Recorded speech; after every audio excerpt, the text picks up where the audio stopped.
Welcome to my tutorial for Vice Project Doom for the NES, and I'm playing this through the Nintendo eShop.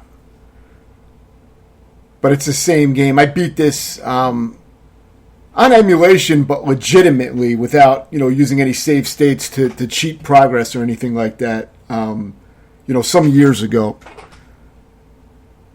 But now for this playthrough, I made my own checkpoints. Mainly on the final stage, I made a checkpoint on the final room before the final bosses.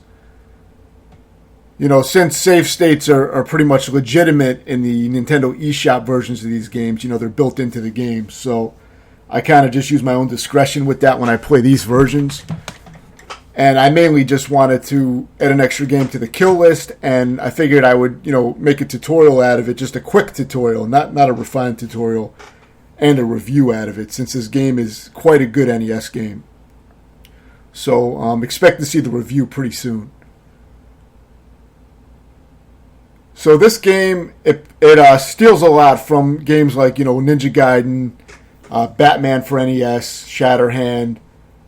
It's especially heavy on some of the Ninja Gaiden elements as far as, enemies respawning out of thin air and the cutscenes between stages. It also has kind of a multi-genre approach where it has different types of gameplay. I think there's 3 different types of gameplay. There's overhead driving, behind the back shooting, kind of like a rail shooter type of thing, and then you just have your side-scrolling stages. So it mixes it up pretty good. You have unlimited continues. And when you continue, you will start on the last section you got to. But when I say section, I mean where it says 2-1, 2-2, etc. Those are the sections.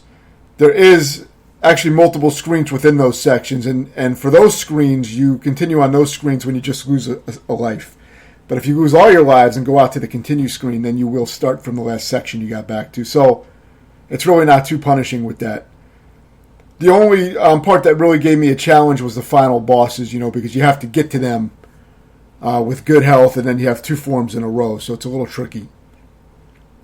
But other than that, the game isn't too challenging for these types of games, but it can still be challenging, especially if you don't play these kind of games often. The main thing I'm going to be covering in this tutorial is going to be the final boss rush, since that's what I found to be the real challenge of the game.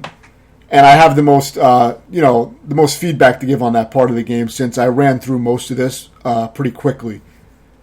I don't have a completion time on this game because I beat it so many years ago, and I didn't. I don't know if I kept track of my original completion time, but this time, like I said, I used save states to make checkpoints at the very end, so I don't consider that a legit completion time that I would post or anything. So. I don't really have a completion time for it. But I would say you could beat the game, depending on your skill level, in maybe 2 to 3 hours. I think it's really going to depend on how long it takes you to beat that final boss gauntlet, because you can spend a few hours on that easily. So I think that's going to kind of make or break how much time you spend on this game. Other than that, you can see me, I do a lot of pretty sloppy shit, especially on the bosses, where I just kind of go in for the aggression and try to take it out fast. And if you use some of those methods, you should be able to take a lot of the bosses out pretty easily. I don't think they'll be too bad. Until you get to the final boss, then you're going to have to learn some patterns and be able to respond. But I do have some good strategies for that. But this is more of a quick tutorial. I didn't refine this at all. I just went through the game, blind again, because I didn't remember all the details when I beat it several years ago. This was actually a game that my good friend discovered while fucking around on the emulation machine, where I have, thousands of games emulated from the whole history of gaming. So he had discovered this one, and then I beat it shortly after. It turned out to be quite a good game. I also posted a review of this game, which is already up. So check that out if you want more detailed thoughts on the game. But basically, what I said in the review was, this is a little bit of a lower grade, Ninja Gaiden type of game, but it has its own, like little unique flavor. But it's not quite on the level of it doesn't have the pacing and gameplay of like the Ninja Gaiden games for NES. But It's not real far off either, you know what I mean? But it's not quite there. So for this guy, I went with the gun, and I kind of just duck and shoot mostly, and that seemed to work pretty well. Just take the hits when he ran into me or whatever, because you don't take that much damage. So I think I threw a grenade in at the end, but for the most part, just duck and shoot seemed to work well.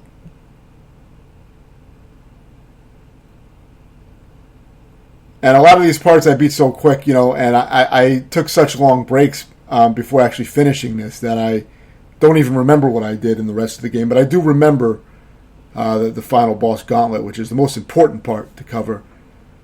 And, for everything else, I'll just be watching the video just like you and kind of highlighting, the main thing that I see myself doing here. The stages really aren't that difficult because, as long as you can get through the sections, you have multiple lives. You get health pickups pretty frequently. You just don't want to lose all your lives, otherwise then you got to start a few screens back. But it's really not that bad. You should be able to learn them pretty easily.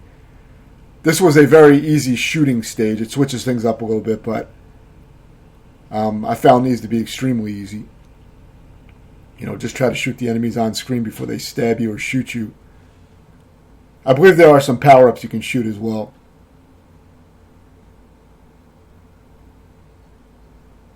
You can also shoot the projectiles that they throw at you if you want. I don't think I bothered with that too much. This game really, it's very generous with the amount of damage you take, as you see. You see my health is represented by those little units under the to the right of the P. And, usually when you get hit, you only take one little segment of damage. So you can really absorb a lot of damage in this game. The main threat in some of the stages is getting knocked into the pits, because I believe the game does have knockback, and there are some pits that you can get knocked into, and those are instant deaths. So, similar to Ninja Gaiden, one of the biggest threats is usually just getting knocked in a hole. But the game doesn't go crazy with that. The last stage, though, has some parts like that can be a little dangerous, but they're easy enough to deal with a little strategy. You can see enemies pretty much respawn immediately, so a lot of times it's not worth, hanging around and trying to kill off the enemies, because they're just going to come back again. Similar to Ninja Gaiden, the best strategy is usually to just kill enemies and just keep moving forward. Just try to keep a forward momentum, and you also want to get used to taking damage and, bracing for the knockback, so when you get knocked back, learn how to recover in midair and just keep moving forward. You want to anticipate that, since you're going to be getting hit constantly if you're running through the stages. So this is just some simple platforming. You can rest on these ledges. Sometimes you have to wait for the right pattern of logs to come through.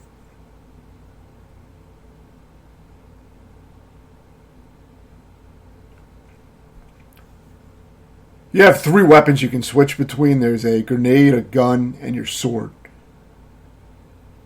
And to select them, I believe it may be select that you have to press. But there's only a few buttons on the controller, so it's going to be one of them. But I think it's select.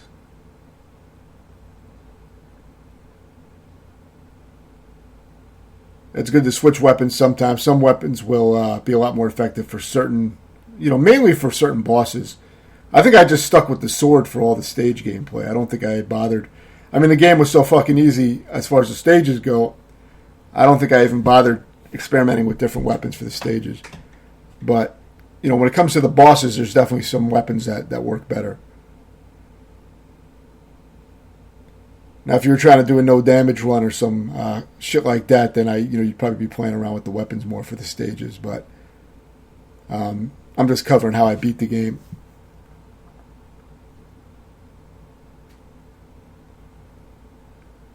So first you're going to hit this top part here, which I liked using a sword. Found it easy enough to just jump and strike.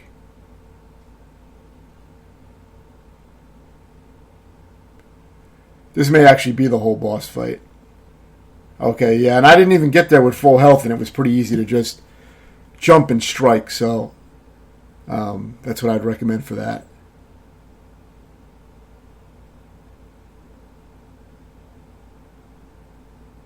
You got some ladders here that kind of have conveyor belts on them, so just try to keep, moving and don't go up too high.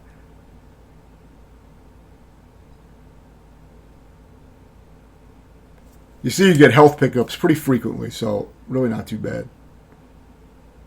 Just try to keep moving forward. Just, take out the enemies that you need to, but focus on pushing forward continuously. That's usually how I play these games. But in this game, you have you have quite a bit of room to fuck up.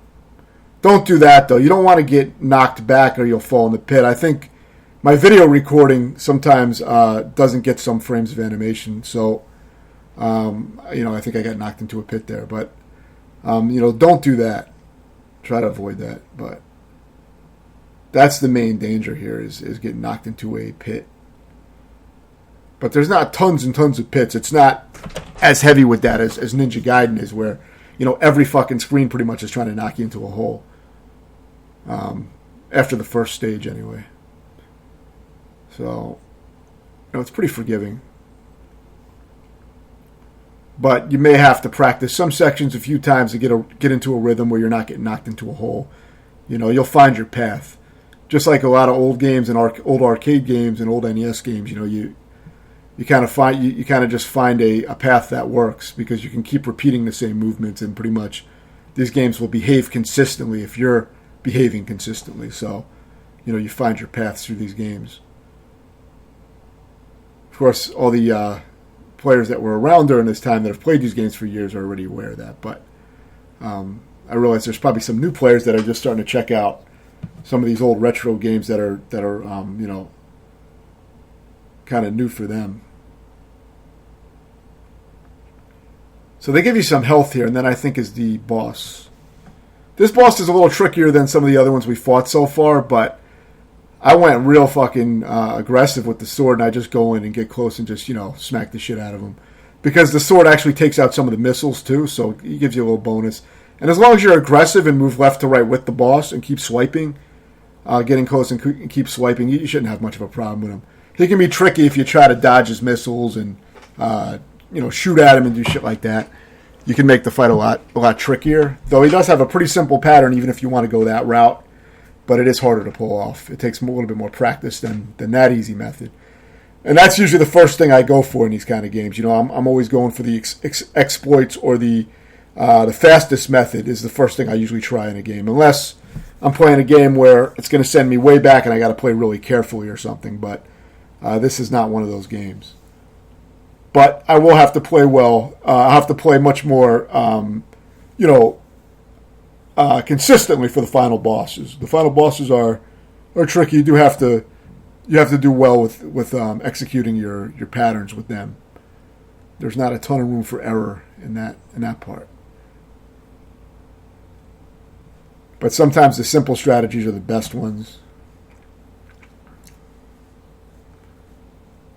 So nothing too special, like I said, with any of the stages except for the final stage, which has the hardest, stage part, and it also has the hardest part in the game with the two bosses at the end.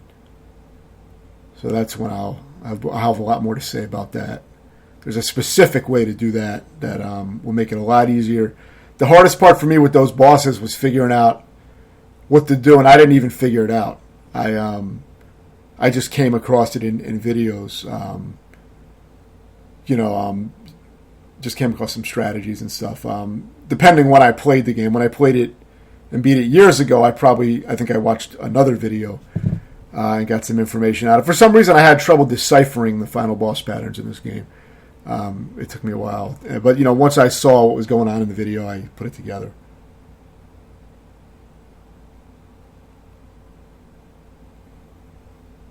So for here, I see I'm staying mostly on the left side, but let's see if that's what I do for the entire fight. Okay, so I'm staying in this middle area right here. It's kind of a safe spot, as long as you keep resetting your position and don't fall off the ledge. You see how I'm staying in that safe gap? So that's the strat I'm using. So I'm kind of just staying in this safe area. I just keep moving just a little bit to the left so I don't fall. But I'm staying in that little safe zone where the projectiles, there's a big gap where they can't hit me. And you want to stay crouched as well so you can dodge that wave. Aside from that, I just swipe at the guy with my sword. Very easy. Very simple boss pattern.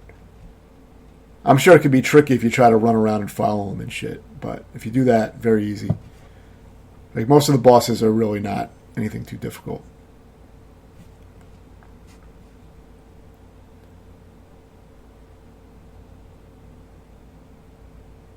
So now, some of the platforming and enemies and stuff gets a little bit more difficult, but really it's not that much harder because, you got temporary invincibility, which I haven't mentioned yet, but, you use that in a lot of NES games.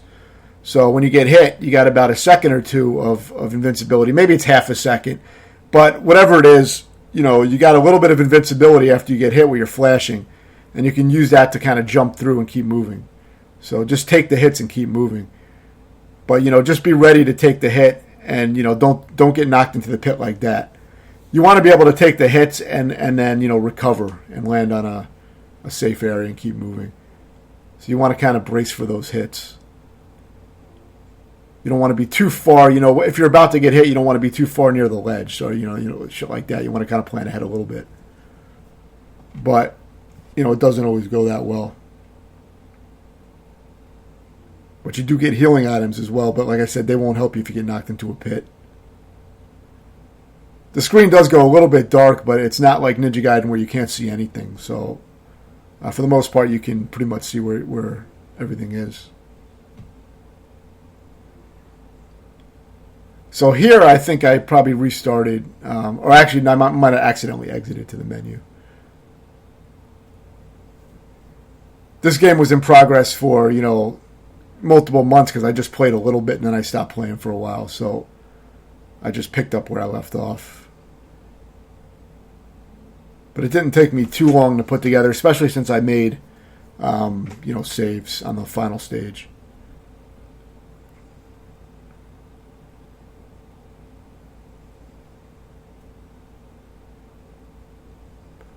So this is one of the harder bosses initially because, of his positioning gave me a little bit of trouble, but he's really not that hard, I guess. Now that I see what you do, you just kind of walk up to him. It's hard if you try to hang on the ladder or, you end up getting hit a lot, but I guess it's easy if you play it aggressively. I remember him being a little tricky initially, but if you just go all out with the sword, it's pretty fucking easy.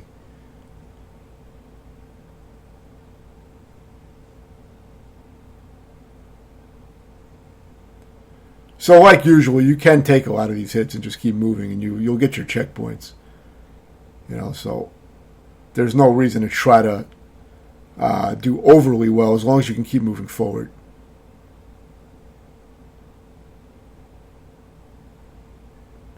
A lot of times I don't even bother killing enemies because I know I can get to the next area.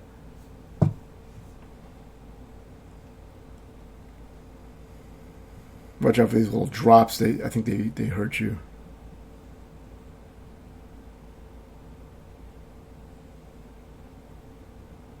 You got some new enemies here, some gorillas, but I mean they're very short-lived. Just run through that area.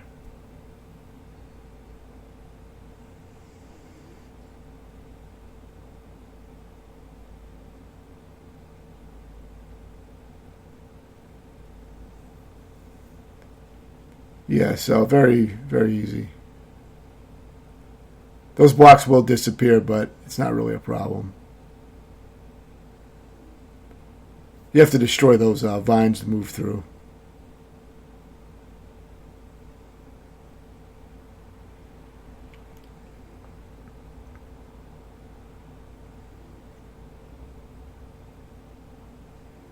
I believe the boss will appear soon.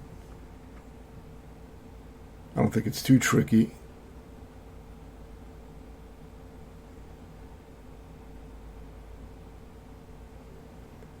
But yeah, more of the same shit. I mean, this section is a little bit longer than the other one, so you don't want to play super sloppy, but you do get some health back for some of the enemies, so it's really not that bad. They usually give you a turkey or some shit before the boss fight. So at least they give you that.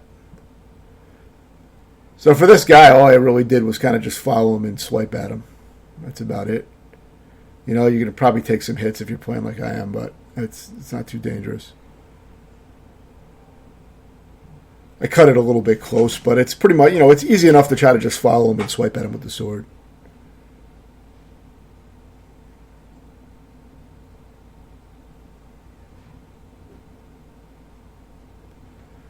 Right, so after you get sucked off there, now you are back on the road.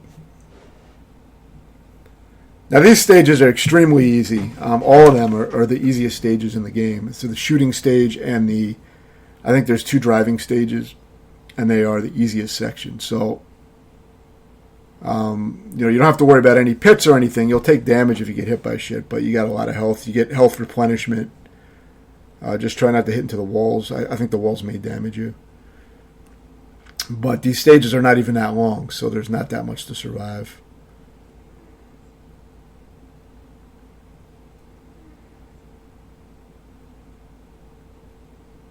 Now this one may have a little bit of a boss fight at the end, but I think it's a fairly simple boss fight. So basically you're just trying to shoot this thing in the head. So just try to be patient and try to line up a barrage of shots when you can.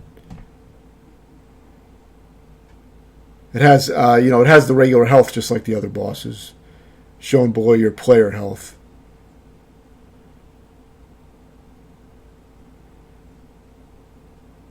But yeah, quite an easy boss. When it comes down towards the bottom of the screen, just move up to the top and try to dodge the projectiles. And then go back down again and take some shots at it, but that's about it. You can take quite a bit of damage and still beat it.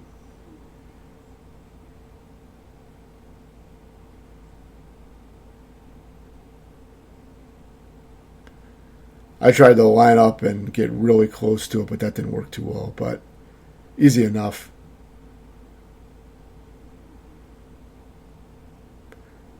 I think I died at the same time as the boss, but I guess since I killed it, I got credit, so.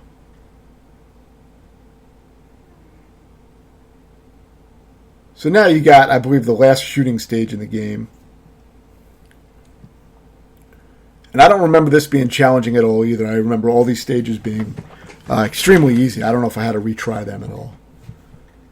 So basically, just fucking shoot shit that appears, and I wouldn't worry too much about shooting the projectiles or anything like that. Just shoot the enemies. Should be fine.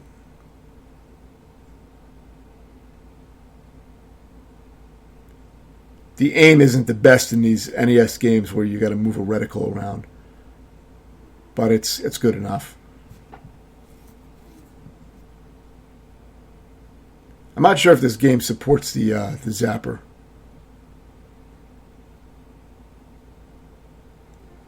So I don't know if there was a checkpoint there. You see I died there. I don't know if there's a checkpoint in this stage, but it's really not that hard. It may take a few tries, but I don't remember it being difficult. Maybe this one was a little bit higher intensity. I may have had to play better for this one, but I believe there's some kind of bombs too. Though I don't remember if that's a separate button. I'm guessing it is. I haven't played this in a while, so I just remember this was not difficult.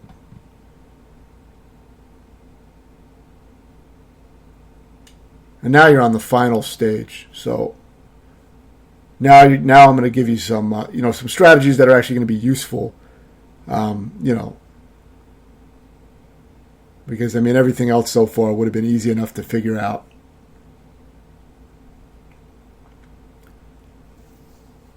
So basically, every time you lose a continue, you're going to start back in this room where you see where we started at here on this stage. But if you lose a life, obviously, you'll get to start at the various sections of the stage. So like after you go up this ladder, that's going to be another section that you would start at. Even if it's not numbered as a different section, it will count as a different section for your lives. It'll be a new checkpoint as far as your regular lives go. So here I'm farming some pots. If you keep killing this juggling clown over here, you can farm back up your health if you want. You may not want to do it as sloppy as I'm doing it, but you can get your health back. So I'm not sure if I show the full farming, but you get the idea. So there's actually a few parts in this stage where you can easily do that.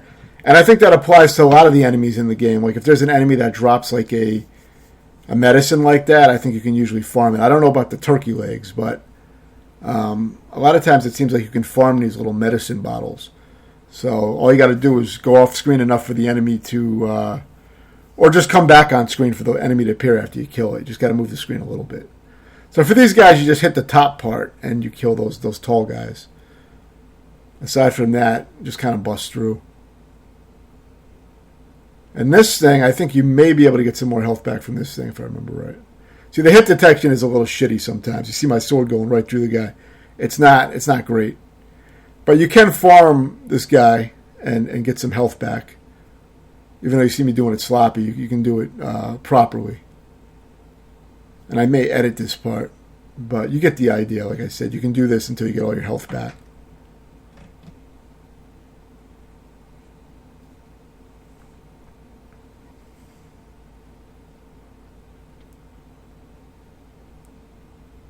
And see, once you get it down, it's easy. You just got to get the positioning down.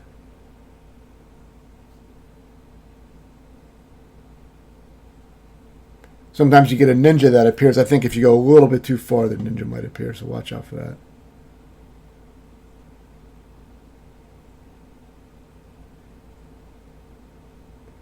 And then soon we'll be on the final room, which is right before the final bosses.